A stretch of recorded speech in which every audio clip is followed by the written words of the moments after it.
nuestro apartado Flores y Plantas, apartado que hacemos conjuntamente junto al vivero municipal Pinares de Torremolinos. Nos encontramos con su técnico municipal, José Ramón. Buenos días. ¿Qué tal? Buenos días.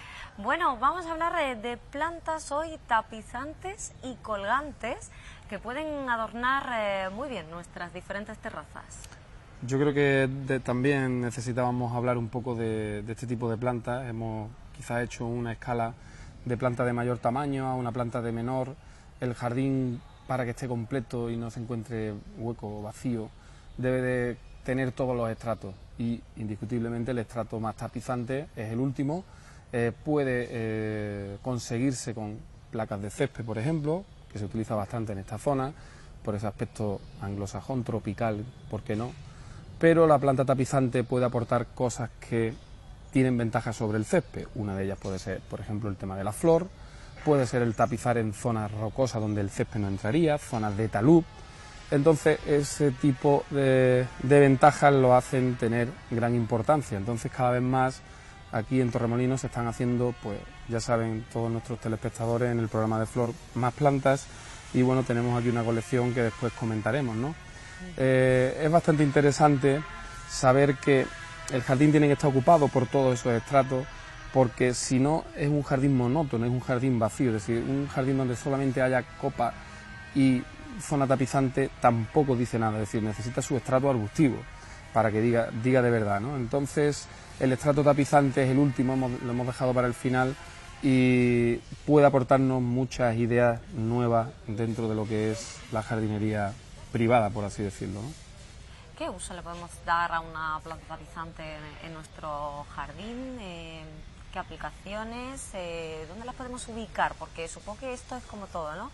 Habrá plantas que necesiten un poquito más de sol, otras que estén en semisombra, porque hay una gran variedad, ¿no? Sí, lleva razón, es decir, ya hemos comentado algunas de ellas. Las posibilidades que te ofrece la diversidad florística son todas, es decir, podemos conseguir planta tapizante para zona de sombra, aquí tenemos algunos ejemplos.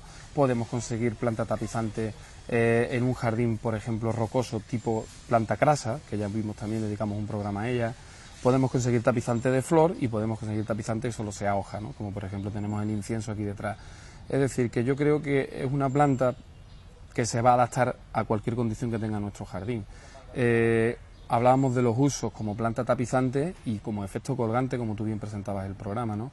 El efecto colgante, por ejemplo, de una calibracoa que ya hacemos en Torremolinos, pues es espectacular, diría yo, con una flor muy parecida a la petunia, quizás un poco más fina. El efecto de último estrato que debe de cumplir todo jardín, la planta tapizante, por supuesto, en un jardín de rocalla, en un jardín atalusado, es decir, con pendiente, donde no podemos segar, no hay posibilidades de hacer filo. La planta tapizante, evidentemente, juega un papel fundamental porque nos va a dar un jardín con flor en sitios abruptos. La combinación cada vez mayor que se hace de la planta en talud con malla antihierba, que también evita la erosión, es una combinación, yo diría que perfecta, evita que salgan las malas hierbas. El talud lo vamos a tener florido en el momento que instalemos un riego por goteo, que después hablaremos un poco del mantenimiento. Es decir, que hace una función, creo yo, muy importante. Estoy recordando, por ejemplo, zonas del Parque de la Batería, donde hay ciertamente una pendiente fuerte, donde evidentemente el césped ahí no tiene cabida, y qué bien se ha utilizado y con qué criterio, pues muchas de las plantas que hoy vamos a ver, ¿no? La planta aromática, sin duda ninguna, nuestra planta aromática mediterránea, pues ya saben todos nuestros televidentes que tiene mucho juego y también existen especies tapizantes que hoy vamos a recordar, ¿no? Por lo tanto, este es completo, ¿no?, el uso que se le puede dar.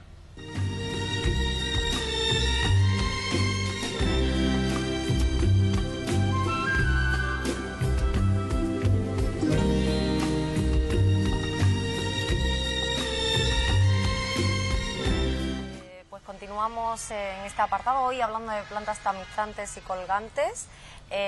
Vamos a hablar un poquito del riego que tienen que llevar estas plantas, el mantenimiento, los cuidados que requieren. Claro, el mantenimiento en general. Bueno, ya hemos dicho que se van a adaptar a distintas condiciones. Tendremos plantas de sombra, tendremos plantas de sol directo, tendremos plantas atractivas por su hoja. Hay que tener en cuenta que como planta tapizante la raíz será fasciculada, es decir, no hay una raíz pivotante, hay muchas más o menos del mismo diámetro, por tanto los suelos no deben de ser excesivamente arcillosos.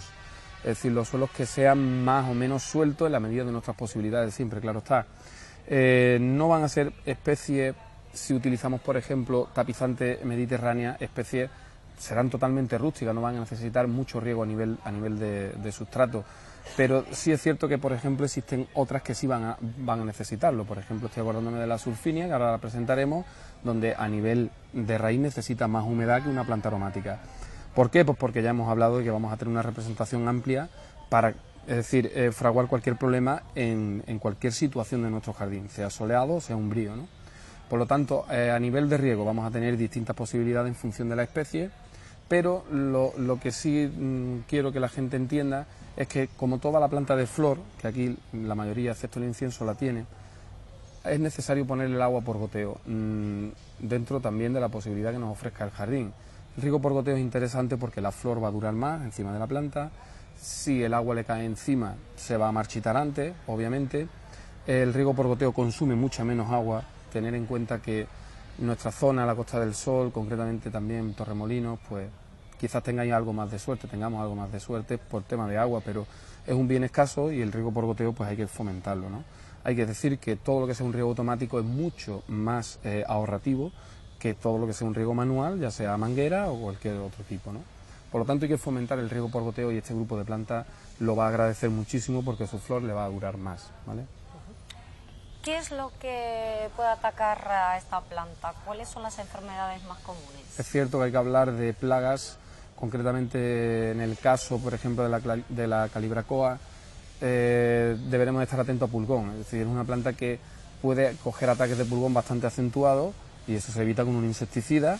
Quizás haya que hacer un programa ya, ¿no?, hablando un poco de tratamientos fitosanitarios, tratamiento insecticidas, fungicidas, para que la gente un poco distinga qué problema es una cosa, cuál viene por otra, ¿no? Entonces, la calibracoa concretamente, para que esté atento a temas de pulgón, por ejemplo en verbena, todas las verbenáceas, que hay una colección muy importante, desde lantana seloviana, verbena repen, verbena híbrida, pues todo ese grupo de plantas se ven atacadas al final del invierno casi siempre por oidio. Entonces habrá que tener, en este caso, como es un problema de hongo, con un fungicida podremos corregirlo. Si todo es solventable, pero evidentemente la planta, pues como ser vivo que es, enferma, y en el caso de las tapizantes quizás con más acentuación en alguna de sus especies, ¿no? Hay que estar pendiente y lo deberemos de hacer con tratamientos preventivos siempre, ¿no? Bueno, pues si te parece, José Ramón, vamos a ver pues alguna de estas plantas, vamos a ver, claro, porque hay gran variedad además. Hay muchas, ¿no? Entonces, bueno, hemos escogido una variedad de plantas que hacemos aquí en Torremolinos. Empezamos por la verbena, una verbena repen. El color de la flor en este caso es morada, pero hay que decirle a los telespectadores que esta misma planta la pueden conseguir en forma con color blanco y otros distintos, ¿no? Rojo, hay muchas variedades en cuanto a color, ¿no? ¿Qué ocurre? Pues como veis, es una planta que se reproduce muy fácil, en esos entrenudos empieza a dar radícula, es decir, que si eso yo lo corto y lo pongo en contacto con la tierra, esto ya para personas que les guste reproducir su propia planta en su jardín, es muy fácil de reproducir. La verbena es solamente cortar y pinchar en sustrato húmedo y volverá a enraizar y tendréis más verbenas. Por lo tanto, es una planta bastante interesante para comprar alguna y después autoproducirla nosotros en nuestra vivienda.